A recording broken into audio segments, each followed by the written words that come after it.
ఇప్పుడిప్పుడు తిరుమలలో అన్నీ మారుస్తున్నారు కనుక మరికొద్ది రోజుల తరువాత అవన్నీ కనపడతాయో కనపడవో.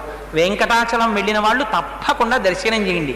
ఇప్పటికే తరిగొండ వెంగమాంబ గారు లాంటి మహాభక్తురాలి సమాధి తీసుకెళ్ళి ఓ జూనియర్ కాలేజీలో పెట్టింది. ఇన్ని కోట్లున్న తిరుమల తిరుపతి దేవస్థానం ఇంతమంది ఐఏఎస్ ఆఫీసర్లు, ఎగ్జిక్యూటివ్ ఆఫీసర్లు చేస్తారు, ఇంతమంది పాలక బోర్డులో మెంబర్స్గా పెడతారు. ఎందుకు మరి తరిగొండ వెంగమాంబ గారి లాంటి మహాభక్తురాలి సమాధి ఉన్న ప్రదేశాన్ని ఒక స్కూల్కి ఇచ్చేశారో నాకు ఇప్పటికి అర్థం కాదు. ఇప్పటికీ పాపం ఎవరైనా వరాహస్వామి కాటేజెస్ వెనకాతల స్కూల్లో ఉంది ఆవిడ సమాధి. లోపలికి వెళ్ళాలంటే లోపల స్కూల్ నుంచి ఆ కుక్కలే తెలియక వెళ్ళారా పట్టుకుంటాయి. ఆ యాజమాన్యం వాళ్ళని అడగాలి. కానీ పాపం వాళ్ళ దగ్గర ఒక నిజాయితీ ఉంది. అయ్యా మేము దూరం నుంచి వచ్చాం, ఒక్కసారి తరిగొండ వెంగమాంబ గారి బృందావనానికి నమస్కారం చేసి వెళ్ళిపోతామంటే వాళ్ళు కుక్కల్ని కట్టి లోపలికి తీసుకెడతారు. లోపల విఘ్నేశ్వరుడి మందిరం ఉంది. వెళ్ళి ఆ అమ్మవారి బృందావనాన్ని